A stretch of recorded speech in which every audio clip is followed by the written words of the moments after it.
They're starting to call Terrence Graves Mr. Bayou Classic, and it's hard to blame him. He's 3-0 in the game and won games with both of the squads. Oh, yeah, it's locked on HBCU. Play my music.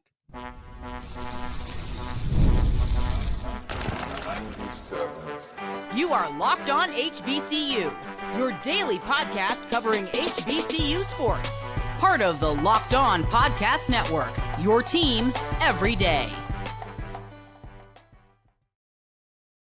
What's going on, family? Welcome back to another episode of the Locked On HBCU podcast, your number one daily one-stop shop for everything HBCU athletics, Monday through Friday, part of the Locked On Podcast Network, your team every day. And I, of course, am Darian Gray, a.k.a. the Mouth of the South, Texas Southern alum and former TSU Herald Sports editor and current contributing writer at USA Today's Saints Wire. Thank you for going on this journey with me. Make a Locked On HBCU your first listen of the day every day. And remember, just because the mic cuts off does not mean that the journey's over. Just means it's time to follow me on Twitter at South Exclusives. Starts with an S and ends with an S. Today's episode is brought to you by FanDuel. Go to FanDuel.com to get started. And if you're new to FanDuel, you get $150 back in bonus bets if you put down a $5 bet that wins. Go to FanDuel.com to make every moment more. We'll wrap up today's episode with a look at Virginia Union, who came out victorious, and this time they had an explosive running attack that we're familiar with, In segment 2, the SWAC Defensive Player of the Year race, to me, is the most interesting race of all the awards that will be handed out this offseason. So I want to dig into the 4 leading candidates in my mind and give who I would select and why. In segment 1, however, let's kick it off with Mr. Bayou Classic. I heard one of the announcers, I believe it was, call Terrence Graves Mr. Bayou Classic, and it just felt appropriate when you look at what he's done in this game. Now, have there been coaches who have been more successful than him? Yeah. But who says that this has to be a one-person title? Who says this can't be a moniker that's passed down throughout generations or something that's earned every time, right? Like, we're not still talking about Eddie Robinson and Pete Richardson on the sidelines right now. We're now talking about Mickey Joseph. We're now talking about what was Eric Dooley. He's on the sideline in a different capacity, and we'll get to that in a second. We're talking about Terrence Graves. We're talking about these guys who are starting to forge their own legacies in this historic game. They can't be Mr. Bayou Classic. I think that they can. I think it'd be easily passed down. So it doesn't matter who's done what, or it's about what he's done. And you look at him, he's coached Grambling to a victory. He's coached Southern to a victory. He did both of those as interim head coach. And this year, he's had his first victory as Southern's true head coach. So if I'm looking at Mr. Bayou Classic as simply a title, a moniker that can be passed down, and whenever somebody earns it, like, for example, you know how many Nigerian nightmares there are throughout athletics? Like, Nigerian nightmare is not just one person. It's a multitude of people, right? So that's the way that I view Mr. Bayou Classic. You can be that. There's a lot of people with nicknames like Money, and I'm a fight guy, so these type of things are familiar with me, with guys having the same nicknames, but it being completely different people. You don't have to have ownership of that name.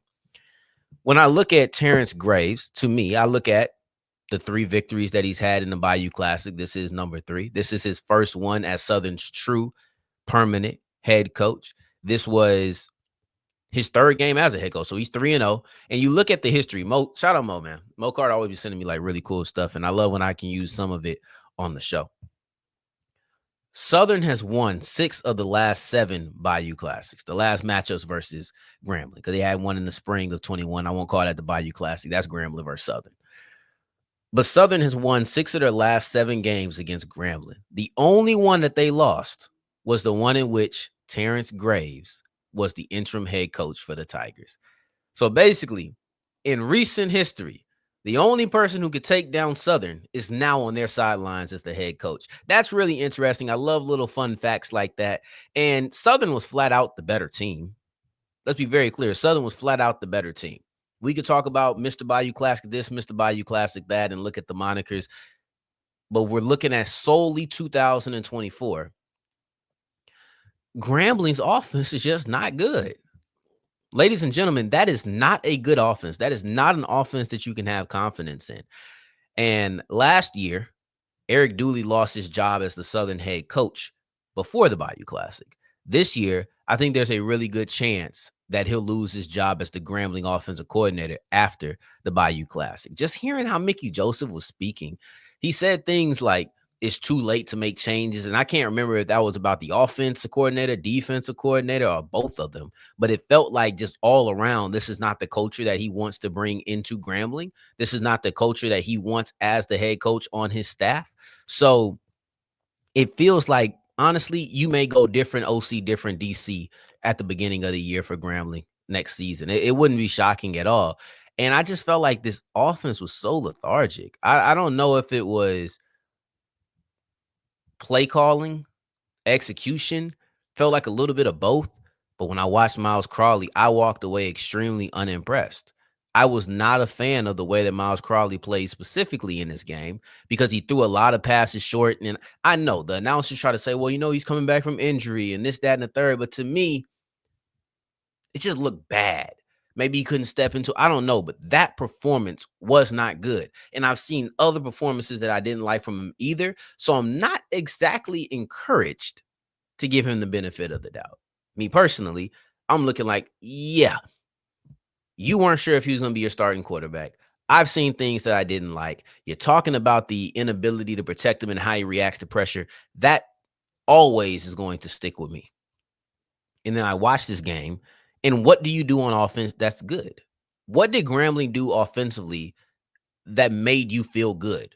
They didn't protect well. They didn't run well. They didn't pass well. They didn't separate with the wide receivers well. I don't think they had too many great play calls where guys were just wide open. It just felt bad. This was not good offense. This was terrible offense, right?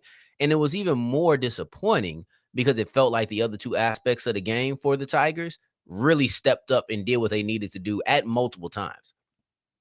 Crawley was bad. DJ Bailey came in. He didn't do too much better. He did lead a touchdown drive, the one touchdown drive of the game. But you look at the other sides of the football, and I say sides including defense and special teams, right? Special teams had a kick return touchdown. Those type of things are supposed to give you jolts. Those type of things are supposed to give you energy. But Grambling didn't feed off of that. Grambling blocked a field goal. Grambling got the ball after that blocked field goal on the 49, basically midfield. Did nothing with it. They got an interception close to midfield. Did nothing with it. Grambling's offense was putrid. You turn the script, and outside of a turnover, there was a lot of good moments for Southern. I thought they ran the ball really well. I thought that they did a good job climbing to the second level, attacking the linebackers, though I would say Andrew Jones still had a pretty solid game. But there was like that last dagger. It looked like to me he was the one out of position. But then you had another big run, and it was another linebacker who was kind of out of position. Looked like he was peeking a little bit. I know they pointed the finger to Andrew Jones because he ended up getting closer. It's kind of like certain outlets where they say nearest defender. Well, the defender whose man it was supposed to be, he wasn't close. So now I'm getting credited with this. It's not an exact science to me. It felt like two of the biggest plays came from attacking linebackers, kind of climbing to the second level, but then also just allowing them to get their eyes distracted. So I thought they did a good job running the football. At times, they had really good explosive plays. And then Chandler Whitfield, the MVP of the Bayou Classic, he just went absolutely ballistic. He went absolutely ballistic at the wide receiver position, and that's where they were really struggling. I didn't think that this was great offense on either side, but you looked at Southern and you saw flashes, you saw moments, you saw things that made me believe that they could be a quality team. When I looked at Grambling's offense, I could see why people were like, yeah, Dooley's got to get out of here. I could see why they weren't sure if Miles Crawley was going to be their starting quarterback coming into the season. I have not loved anything I've seen from them. There was a time when I liked the duo at running back. Can't say that anymore. Grambling's offense was terrible, and that's the big reason on why they lost the Bayou Classic, as the defense did everything that they could. As we push forward, I want to take two of the guys who were in this game, Andrew Jones, Kelby Givens. I thought that this would be an opportunity for them to separate and showcase, oh, yeah, we are farmers. No, but we are the guy, or one of us is the person who should win the Defensive Player of the Year. I thought they both had good games. They didn't separate, but it wasn't because of lack of effort. They just both looked really good. So let's go ahead and do that and take a look at the SWAC Defensive Player of the Year race as we continue with Locked On HBCU. Today's episode is brought to you by FanDuel, and FanDuel is the official sports book of the Locked On Podcast Network. Now, I don't care what your sport of choice is. Everybody thinks they know it all. And if you think you know it all, go get some little bit of money on it, right? I think it's that simple. Justin Jefferson. I thought he had a pretty solid day against the Cardinals today. You're looking at I came up here in the middle of the Alvin Kamara game. It was the Saints game, but I was looking at Alvin Kamara. I thought he had a good day today so far. It's these type of things. Do you feel like this player is going to look good? Do you feel like this team is going to look good? Do you think they're going to cover the spread? Are you upset that you missed the beginning of the game and feel like there's no opportunity for you to make any more money? That wouldn't be true of FanDuel. You can get the in-game live games as well. So you go ahead, pick players, pick teams, pick whatever sport. You can pick futures. You name it. They have it. All you have to do is go to FanDuel.com to get started. And if you're new to FanDuel, you go ahead and put down a $5 bet. If that wins, you get $150 back in bonus bets. It's up to you, though. You got to go to FanDuel.com to make every moment more. As we continue rolling on today's episode of Locked On HBCU, I appreciate you for making this your first listen of the day every day. For your second listen, make sure you're checking out Locked On College Football. We had a hectic rivalry week. And you know what? For everybody who was talking that stuff on Twitter saying, well, when HBCUs was fighting, it was this. When they fighting, it's that. Hey, I'm with you. I don't co-sign the fighting, but I will call out a double standard when I see it. And this is facts. If you was one of the people speaking that this was facts, you know what I'm saying? I don't think I retweeted it because, quite frankly, I just didn't co-sign the fight either way. But neither here nor there. This was a big-time week in college football. You're going to want to catch up with all of that on Locked On College Football because we're getting closer in the championship week. And then we're also talking playoff week. So let's get it. Let's go. Let's go. Now, that being said, we're about to get into our own championship week. And I believe that the SWAC Defensive Player of the Year, Offensive Player of the Year, and all of the superlatives will be handed out very soon. So I wanted to make sure that I came on here at the beginning of the week before it did come out. And I couldn't talk about the race. Instead, I'll be talking about who the victor was. I won't get too deep into this battle because I'll probably highlight whoever wins. So I don't want to get too deep into any individual player, but I'll say this. I think that this will be the toughest award to give. There will be multiple people who feel snubbed after the SWAC Defensive Player of the Year is revealed. To me, there are 4 players. I have 4 players that I'm calling out as the guys who are the top candidates. I have Andrew Jones, James Burgess, Kelby Givens, and Traquan Thomas. Bama State has 2 representatives. Right? Alabama State has 2 representatives with Traquan Thomas and then also James Burgess. And then you also have Andrew Jones out of Grambling and Kelby Givens out of Southern, both of which we saw in the Bayou Classic. To me, it's really dependent on what your preference is. Who you want to give the Defensive Player of the Year to depends on what you're looking for out of the Defensive Player of the Year. With Thomas and Givens, you have your what I call standard because these type of guys typically get this award, but the pass rushers, the guys who get disruption at the line of scrimmage. For Andrew Jones, you have a tackling machine who also penetrates and gets behind the line of scrimmage for tackles for a loss. And then with James Burgess, you have an absolute lockdown corner. So do you want the guy who shuts down half of the field? Do you want a guy who flies around the field? Or do you want a guy who's going to get after your quarterback? It's all dependent on what it is that you like. I have my own personal preference.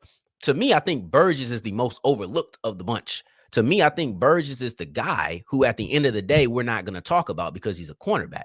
And those stats don't jump out. He doesn't have a ridiculous amount of interceptions that make you say, oh my God, right? He doesn't have that. But if you watch him and you see the very little amount of room that he gives people, he doesn't get a lot of targets, in my opinion. He's a lockdown corner. That is similar to Jacoby Durant. I should have looked up Durant's numbers in preparation for this, but I didn't because that's the MEAC and different voters, different stuff, right? But to me, Burgess is the one who's overlooked because he just, at cornerback, when you're not getting targeted all the time, it's just difficult. When you're not getting touchdowns, it's difficult for people to want to talk about you, and those things can impact certain aspects. So with this being said, also Burgess is the best defensive back in college football, black college football. He's going to get the Aeneas Williams Award. From everything I'm hearing, it's his to lose, and I don't think he lost it. It's him and Trotter, and that's to me, it's him and Boogie Trotter. because Boogie Trotter had a lot of impact plays. But you're very well looking at the Aeneas Williams Award winner. I think he should be in this mix way more than he is. So my 4, and I'm gonna give them in order because I kind of already did, but this is the right time to lean into it. Andrew Jones, James Burgess, Kelby Givens, Traquan Thomas. Andrew Jones had 122 tackles, 20 and a half tackles for a loss, 3 of which are sacks. James Burgess had 4 interceptions. Kelby Givens had 26 and a half tackles for a loss, 11 of which are sacks. And then Traquan Thomas has 16 and a half tackles for a loss, 12 of which are sacks. Let me break it down from the bottom to the top. That's my order. So Andrew Jones would be the person I'd vote. I don't have a vote, but if I did, he'd be the person that I would vote. And I say, okay, that is my SWAC defensive player of the year, right? I'm going to start at the bottom with Traquan Thomas. What puts Traquan Thomas underneath Kelby Givens? It's simply the fact that Thomas's disruption is solely based off of sacks, and he only has 1 sack more than Givens. If we're not, and I'm just going based off numbers, not just everything, but he has 1 sack more than Givens. But Givens has 26 and a half TFL, right? So when you're looking at the totality of pass rush and run stop, Givens is just more effective. So if we're talking edge rusher versus edge rusher, that's not necessarily a matter of preference. I don't think that 1 sack is enough to say, oh, I got to give it to him. No, these guys do the same things, and one did it more. So I would have to put Givens ahead of Thomas, in my personal opinion, right? Then you go to Burgess. Burgess is the most consistent. I think that Burgess and Jones are the 2 most consistent defenders in the SWAC, right? Because you have guys like Givens came along late. For a long time, it was Traquan Thomas and Joshua Nobles. And then Givens came into the mix. So that just tells you about the surges and the peaks and valleys. For me, Burgess has been Burgess all year long. If you watch Alabama State, they're not going at Burgess. You look at the very first game of the season, Walker Harris wouldn't even go to the outside. None but I think 1 time. He would not go to the edges. He stayed in the middle of the field. That's the respect. And it's not often you see people go at Burgess. When they do, they typically get intercepted. It's 4 interceptions on the season. It's 4 interceptions on the season. This is one of the best defenses in college football, period. You go on the FCS level, this is one of the best defenses in black college football. And to me, Burgess was the leader of that defense, though they had one on every single level. Then lastly, you go Andrew Jones, because he just does it all to me. Andrew Jones does everything, and some of it's not even reflected on his stat sheet. Andrew Jones has a phenomenal stat sheet, 122 tackles, 20 and a half tackles for a loss, 3 sacks. When you look at the last linebacker who won it, Aubrey Miller, his stats were 117 tackles, 12 tackles for a loss, 2 sacks. So that's much different. Andrew Jones, to me, is an absolute tackling machine. Then you look at the 20 and a half tackles for a loss. It shows you how much that he shoots the gap. It shows you how much he's able to penetrate into the backfield and cause impact plays. 122 tackles can happen any kind of way, right? He ran somebody down against Southern. That's technically a tackle. But those 3.5 tackles for a loss he had in the Bayou Classic, we all know those resulted in negative plays. That's the way that I look at it, man. He's a tackling machine who gets behind the line of scrimmage, to me. And then you also look at the fact that in the passing game, he attacks on the short yardage. This guy is phenomenal. I love watching him play. I can't sing his praises enough. So Andrew Jones, for me, will be my vote. That'd be my vote as the SWAC Defensive Player of the Year. And then I go James Burgess second, Kelby Givens third, Traquan Thomas fourth, even though I think they're going to give it to Givens. But I would vote Jones. But I think they're going to give it to Givens because of the amount of tackles for a loss and tackles and disruptive plays that he had. I ain't mad at it, but Jones is second in tackles for a loss as a linebacker. Just putting that out there. In the meantime, as we continue rolling, we got one more segment, not in the meantime, but Virginia Union made it to the third level. They're part of the last 8 teams involved in the Division II playoffs, and they have a big challenge ahead of them. But let's look at what they left in their dust as we continue and wrap up today's episode of Locked On HBCU. Today's episode is brought to you by Gametime. And Gametime is the only place I go for any of my ticket sales, right? I'm looking at the Cowboys versus the Bengals coming into town next week. I'm thinking, it's Monday night. I could go. Not like I got a Saints game to watch. That's on the table. I would only go to Gametime. I found that even looking at Gametime, I was just like, what's going on in the city? Found the Cowboys game, found the Stars game, found the Mavericks game, found the I can't remember who the comedian was, found a comedy show. You have all of that when you're on Game Time. You're looking at sports. You're looking at concerts, comedy shows, the circus. That's my favorite one to always bring up. The freaking circus. You name it, they have it. All you have to do is go to Game Time, download the app, create an account, and use the code Locked On College. It's simple. Download the Game Time app, create an account, and use the code Locked On College. Take advantage of the Game Time picks that help you curate a day out for you. So go ahead and go to Game Time, use the code Locked On College, and get $20 off your first purchase. As we're wrapping up today's episode of Locked On HBCU, I appreciate you for making this your first listen of the day, every day, making it all the way to segment 3, and I thank you 2 times for that. Thank you. Thank you. Virginia Union is one of the last 8 teams alive in Division II football, part of that Elite 8 in the D2 playoffs. Now, when you look at them, man, they took on a pair of really good defenses to win these first 2 games. Now they're about to go on and face Valdosta State, but I don't think that is necessarily right to look at that Valdosta State game yet. Let's at least reflect on what they were able to do before we start looking too far into the future, right? But they took on a pair of really good defenses, both out of the SAC, because when you look at those 2 games, they look drastically different, but the teams that you played, the style of what one of your biggest challenges was very similar, because you had to go through 2 really good defenses that are known for keeping points off the board in the SAC. So Union knocked off Wingate last week. This week they knocked off, or the week prior and then last week. How should I phrase that, seeing that as Monday? Should I still say this week? This past weekend, they knocked off Lenore Ryan, and the weekend before, they defeated Wingate. Both of those are SAC opponents, and if you combine Miles's victory over West Alabama, then you're looking at, over Carson Newman, then you're looking at 3 wins over the SAC if you're looking at all HBCUs combined. But anyway, the similarity between Union's opponents is the fact that they had really good defenses, and this was going to be something that challenged a really strong Virginia Union offense, because you have weapons, you have people that you can go to, you have the ability to put points on the board, and we've seen that countless times for Virginia Union. But the thing is, now you're going into the playoffs, and everybody's like, "Oh, we feel strong in this capacity. We feel strong in that capacity." Wingate is the best defense in their conference, point-wise. They allow less than 10 points a game.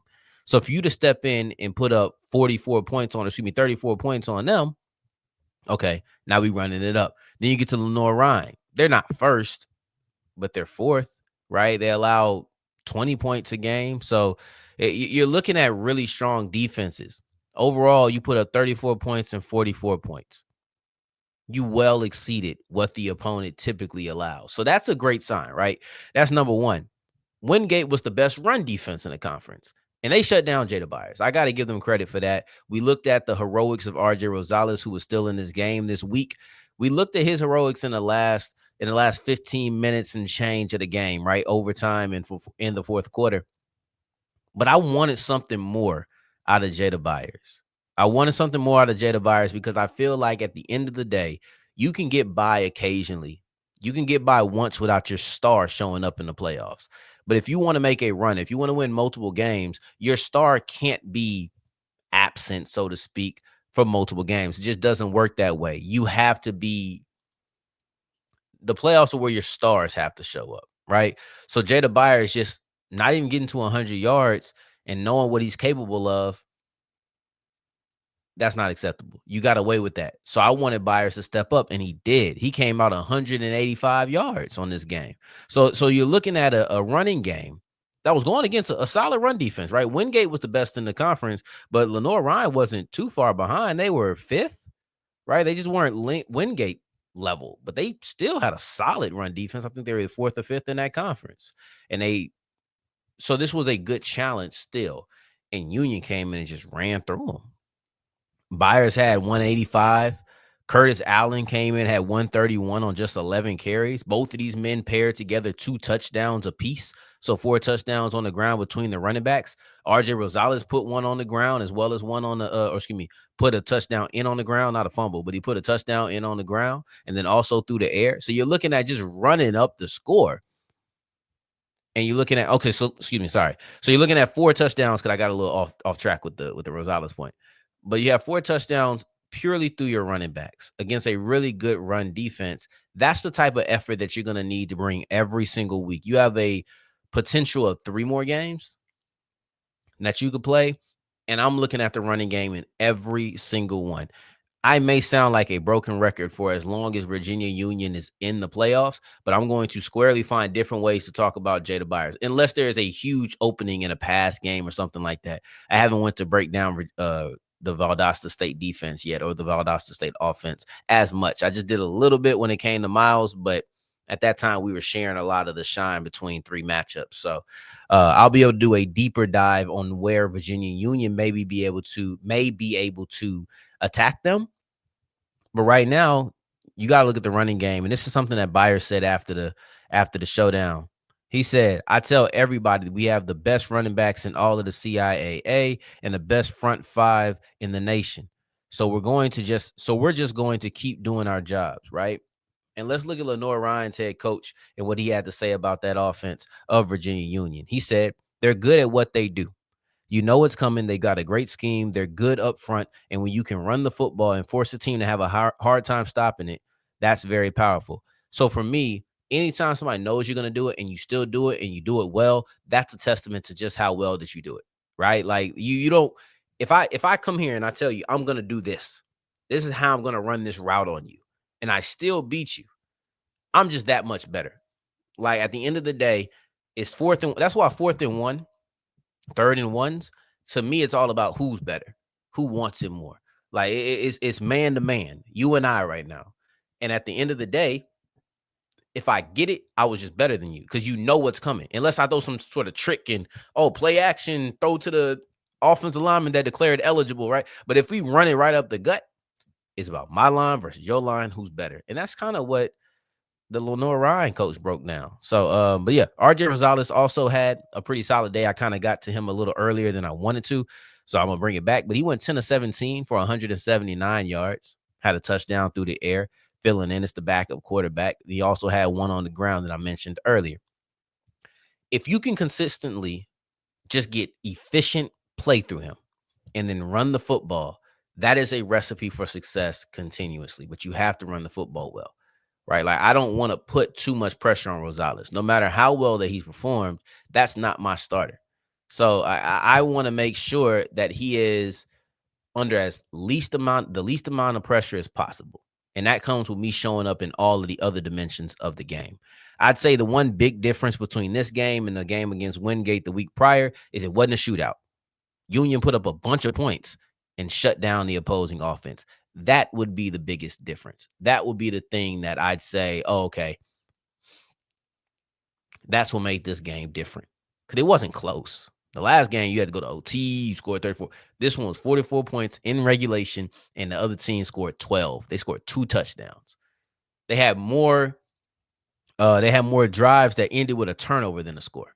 So shout out Virginia Union. They're going into the Elite Eight. They're going into those final matchups. They got Valdosta. They knocked off Miles this past weekend. We'll see if Virginia Union is able to fare any better. But yeah, here we go. In the meantime, on tomorrow's episode, we'll look at Tennessee State and the end of their season. But I still liked what I saw from Jalen Ellis, by the way. But anyway, in the meantime, between time until next time that we hear each other, family, take care. Stay blessed. Peace.